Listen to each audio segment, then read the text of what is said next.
नमस्कार, स्वागत आपका हरियाणा न्यूज 24 पर। मैं हूं प्रिंस लांबा। आज एक बार फिर चुनावी चर्चा लेकर आपके बीच में हाजिर हैं और चर्चा करेंगे जवाहर यादव को लेकर, क्योंकि जवाहर यादव का मिशन 2024 शुरू हो चुका है और इस्तीफे के बाद कहीं ना कहीं चर्चाएं चल रही है। चर्चाओं का बाजार गर्म है। पूरे हरियाणा की राजनीति में जो है चर्चाएं ये चल रही है कि उन्हें संगठन में बड़ी जिम्मेवारी मिल सकती है आने वाले कुछ समय के अंदर ही। साथ ही ये भी चर्चाएं जोरों पर हैं कि 2024 के अपने चुनावी प्लान के तहत जवाहर यादव ने मुख्यमंत्री के ओएसडी यानी कि सचिव के पद से इस्तीफा दिया है। कहीं ना कहीं अहिरवाल की राजनीति में बड़ा गेम प्लान वो सोच रहे हैं और बादशाहपुर विधानसभा क्षेत्र उन्होंने अपने लिए पक्की कर ली है। तमाम चीजों को लेकर चर्चा करेंगे विस्तार से, क्योंकि जवाहर यादव एक नहीं बल्कि 2 बार सीएमओ कार्यालय में पदभार संभाल चुके हैं। जब 2014 के अंदर पहली बार बीजेपी पूरे बहुमत के साथ हरियाणा में अपनी सरकार बना रही थी, उस समय सरकार बनते ही मुख्यमंत्री ने सबसे पहले अपने ओएसडी के रूप में जवाहर यादव को नियुक्त किया था और उससे पहले भी उनके पास संगठन की कई जिम्मेवारियां रह चुकी हैं। उसके बाद भी उन्होंने ओएसडी का पद से त्यागपत्र देकर कई और भी जो जिम्मेवारियां संभाली हैं। सभी चीजों को लेकर विस्तार से चर्चा करेंगे और चर्चा ये भी करेंगे कि अहिरवाल की राजनीति में हमेशा से ही राव इंद्रजीत यानी कि जिन्हें लोग राजा जी के नाम से जानते हैं, रामपुरा हाउस का दबदबा रहा है। अब देखने वाली बात यह होगी कि आने वाले इलेक्शन के अंदर भी क्या राव इंद्रजीत का फैक्टर चल पाएगा, क्या जवाहर यादव इंद्रजीत के सामने टिकट ले पाएंगे या फिर इंद्रजीत जवाहर यादव की भी टिकट कटवाने में कामयाब रहेंगे, कहीं ना कहीं अपने किसी समर्थक को बादशाहपुर से दोबारा टिकट दिलवाने में कामयाब रहेंगे। तमाम चीजें हैं, तमाम मुश्किलें कह सकते हैं जो जवाहर यादव के सामने हैं और तमाम जो समीकरण बन रहे हैं वो भी जवाहर यादव के सामने है। अगर शुरुआत से चर्चा करते हैं तो कुछ इनके राजनीतिक इतिहास पर भी एक नजर डाल ली जाए, क्योंकि राजनीतिक इतिहास जाने बिना किसी भी राजनीतिक व्यक्ति की चर्चा नहीं की जा सकती है। 2014 में जब सरकार बनी तो इन्हें पहली बार और मुख्यमंत्री द्वारा सबसे पहला ओएसडी नियुक्त किया गया था। उससे पहले अगर बात करें तो 2008 से 2010 तक ये भाजपा के युवा प्रदेश अध्यक्ष भी रह चुके हैं हरियाणा प्रदेश में, और उसके बाद 2013 में इन्हें प्रदेश प्रवक्ता भी नियुक्त किया गया था। 2013 में प्रदेश प्रवक्ता रहे हैं भाजपा की तरफ से, और फिर 2014 में हमने आपको बताया कि मुख्यमंत्री ने अपने सबसे पहले ओएसडी के रूप में जवाहर यादव को नियुक्त किया था। लेकिन जब पूर्ण बहुमत की सरकार थी उस समय कई विधायकों या फिर यूं कहें कि मंत्रियों के द्वारा जवाहर यादव का विरोध किया गया। उनके बीच कुछ मनमुटाव और अनबन देखने को मिली, जिसके चलते जवाहर यादव को ओएसडी के पद से इस्तीफा देना पड़ा था। सीएमओ कार्यालय से अपनी दूरी बनानी पड़ी थी, जिसके बाद सरकार ने उन्हें छोड़ा नहीं बल्कि सरकार में किसी दूसरी जगह अन्य स्थान पर उन्हें एक और पद दिया गया। वो पद था हाउसिंग बोर्ड के अध्यक्ष का, यानी कि चेयरमैन का पद उन्होंने संभाल लिया था। कई वर्षों तक, काफी समय तक जो है उस पद पर भी उन्होंने काम किया, और अब एक बार फिर 2019 में उन्होंने यानी कि मात्र 10 महीने पहले ही दोबारा से ओएसडी पद संभाला था सीएमओ कार्यालय में। सीएम कार्यालय में मुख्यमंत्री के एक बार फिर ओएसडी नियुक्त किए गए थे, लेकिन अब 10 महीने के बाद उन्होंने दोबारा से सीएम कार्यालय से अपना इस्तीफा देकर दूरी बना ली है। ये तो इनका राजनीतिक इतिहास एक छोटे से आंकड़ों की अगर बात करते हैं वो सबके सामने है। लेकिन अब चर्चा करें उस राजनीति की जिस राजनीतिक प्लान के तहत जवाहर यादव कदम दर कदम आगे बढ़ रहे हैं। सीएमओ कार्यालय यानी कि सीएम के मुख्यमंत्री के मनोहर लाल खट्टर के ओएसडी पद से इस्तीफे के बाद अब जवाहर यादव मन बना चुके हैं कहीं ना कहीं गुरुग्राम जिले के अंतर्गत आने वाली बादशाहपुर विधानसभा क्षेत्र से उन्होंने मन बना लिया है चुनाव लड़ने का।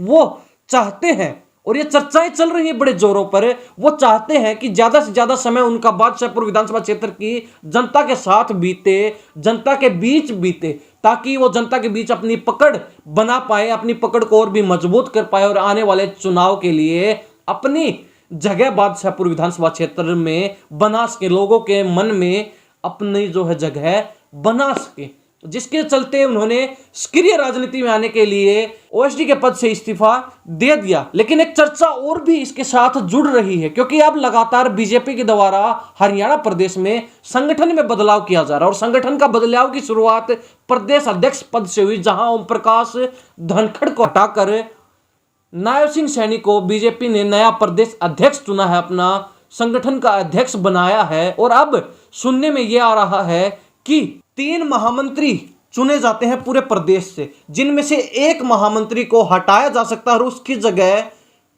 जवाहर यादव को संगठन में महामंत्री के पद पर जगह मिल सकती है। हालांकि एक और बड़ी बात आपको साथ ही बताते चलें कि इससे पहले भी जवाहर यादव की एंट्री करवाने की कोशिश की गई थी संगठन में, लेकिन उस समय ओम प्रकाश धनखड़ प्रदेश अध्यक्ष थे, संगठन के अध्यक्ष थे प्रदेश के, तो कहीं ना कहीं वहां वो दाव पेच नहीं चल पाए। धनखड़ के सामने सारे दाव पेच फेल रह गए, जिसके चलते जवाहर यादव के संगठन में एंट्री उस समय नहीं हो पाई थी। लेकिन अब ओम प्रकाश धनखड़ भी रास्ते से हट चुके हैं, कहीं ना कहीं उनको और बड़ी जिम्मेवारी देकर राष्ट्रीय लेवल पर भेज दिया गया है। तो वहीं नायब सिंह सैनी को नई जिम्मेवारी मिलते ही, क्योंकि नायब सिंह सैनी मुख्यमंत्री मनोहर लाल खट्टर के भरोसेमंद, और जिस प्रकार मुख्यमंत्री चाहेंगे उसी प्रकार संगठन में बदलाव भी होगा, संगठन का विस्तार भी उसी प्रकार होगा, संगठन आगे भी उसी प्रकार बढ़ेगा जिस प्रकार मुख्यमंत्री चाहेंगे, क्योंकि नायब सिंह सैनी मुख्यमंत्री के बड़े भरोसेमंद सूची में सबसे प्रथम स्थान पर है।